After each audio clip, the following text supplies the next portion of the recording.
Tapos na tayo magpaligo ng mga manok. Ngayon naman, ang ating papaliguan ay itong aming mga alagang baboy. Ayan si Mama Pig.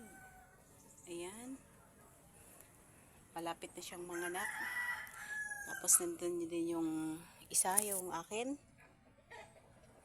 Ito nandito ay ito yung kay Mama. Tara guys, samahan niyo ako. Ayusin ko lang yung hose.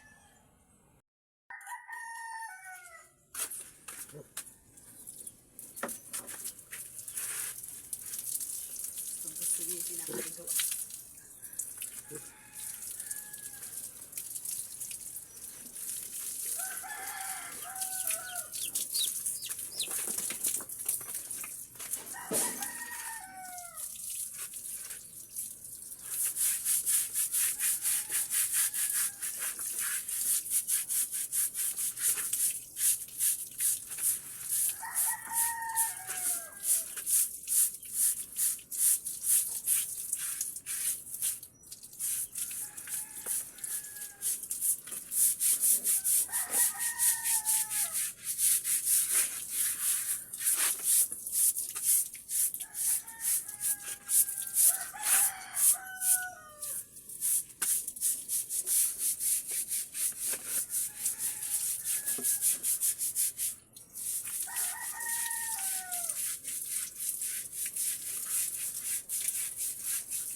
Ligo.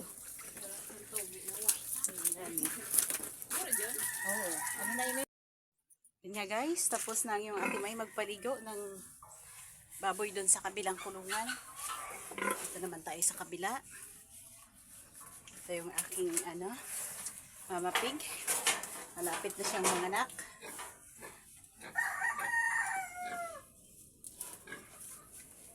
Ayan. Malapit na siyang manganak. Ano na lang, 3 weeks manganganak na to. Mauuna ng 1 linggo yung kay Mama. Ayan. Yung aking Mama Pig.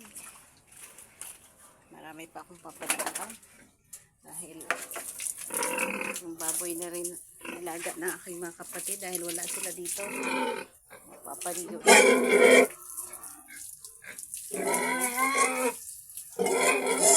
Yung aking Mama Pig. Ako po sa tubig pag buntis.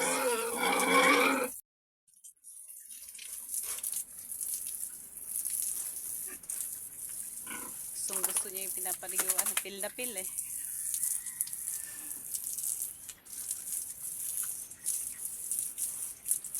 Tara na guys, at lilipat pa ako dun sa kabila.